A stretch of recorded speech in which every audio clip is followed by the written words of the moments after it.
Anytime I have leftover sweet potatoes, I'll take some and I mash them up, and of course these are always roasted. Here I have 2/3 cup of sweet potatoes mashed up. I love to use this dry buttermilk so my buttermilk doesn't go bad, but you still have to keep this in the refrigerator, just saying. Make sure your baking powder, you are dating it. This was from last year. I'm buying a new one today, but I am going to use it in the recipe today. So there's my tablespoon of buttermilk, dry buttermilk. I've got 1 cup of all-purpose flour. Here we have 2.5 teaspoons. 2.5 teaspoons of baking powder, 1/2 teaspoon of salt, 1/8 of a teaspoon of soda, baking soda. Don't get these two mixed up. 3 tablespoons of cold butter, a tablespoon of sugar, and here we have about 1/3 cup of heavy whipping cream. Let's get to making some sweet potato biscuits, y'all. First of all the dry ingredients I'm gonna mix up. They're into my 1 cup of all-purpose flour. There's a tablespoon of the dry buttermilk, tablespoon of sugar. Here we have 1/8 a teaspoon of baking soda. That's 1/2 teaspoon of salt, and 2.5 teaspoons of, almost a whole tablespoon of baking powder. Okay, and we're just gonna mix that together with a fork. Just kind of blend it together.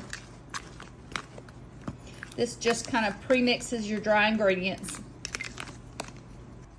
I've got all the dry ingredients in there, and I am going to cut up, just shave the little 3 tablespoons of butter into little bits. Just kind of shave it into the flour, and then,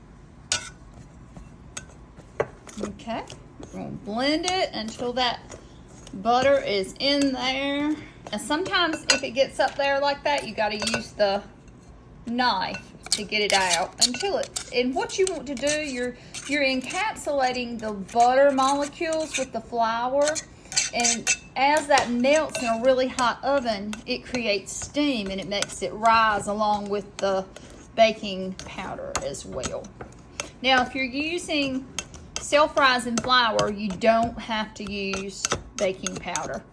You don't have to. I tend to always go ahead and add another teaspoon just to get my stuff rising up.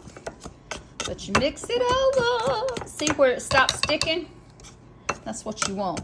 When it no longer sticks, and you can see the little bits of butter, like little flakes, all in the flour mixture. Now that was 2/3 cup of sweet potato mash, and that's 1/3 cup of heavy whipping cream. Start mixing this together until it forms a dough. Now, what should happen is there should be no flour on the bottom. You just keep incorporating it until it's together. Okay, and we're going to turn this out onto a floured board. Okay, once you turned it out on a lightly floured board, you would need to flour a little bit on top, and you're going to knead this about 10 to 12 times. And what that means is you're folding it out on each other. So you can kind of pat it out like that and get you a rolling pin, but you don't have to have one.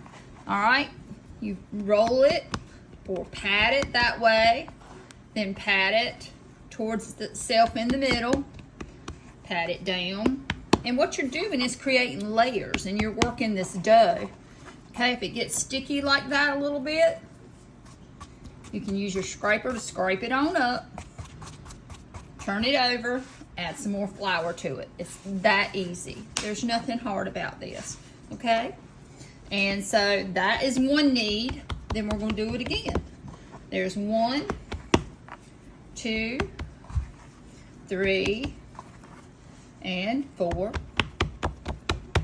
Okay, we'll do it again. 1, 2, 3, 4.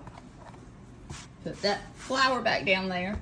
You can add just a little bit more flour, but you don't want to overdo this. You don't want too much flour. You just don't want it to stick. Okay, and at that point you turn it, do it one more time, And you can kind of tell when it's coming together. I am just going to pat these out actually to about 1/2 inch thick, and I'm just eyeballing it. Okay, and you can see the little bits of butter in there as well as the sweet potato. All right, so this is what we're going to do. Okay, you can choose to make these any size you want. So I'm cutting it out, and that is about 1/2 inch thick. I'm just going to lay them to the side. So far, I've got 5, and I think I can get 1 more giant biscuit or 2 smaller biscuits out of this. Now, this is a small recipe. There's just me and Randy, and it'll make about anywhere from 7 to 8 biscuits, depending on how big you cut them. Well, we don't need that many because of us, but if I had a crowd, I would double it. Okay. There we go.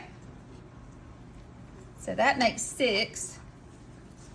1, 2, 3, 4, 5, 6, and this would be the 7th one. It would be a little smaller, obviously, but there we are.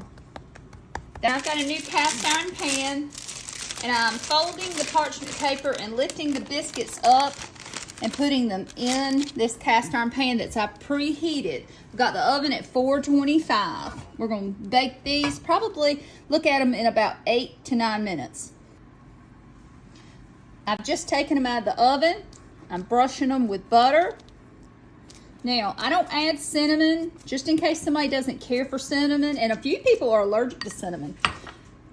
So what I did, I made a cinnamon compound butter last night with some mashed sweet potatoes, and I've got a recipe for that too. Please look in the comments. I'll have that link.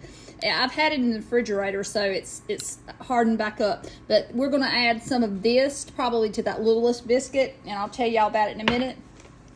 The rest of them, we're going to put some ham and cheese and melt the cheese.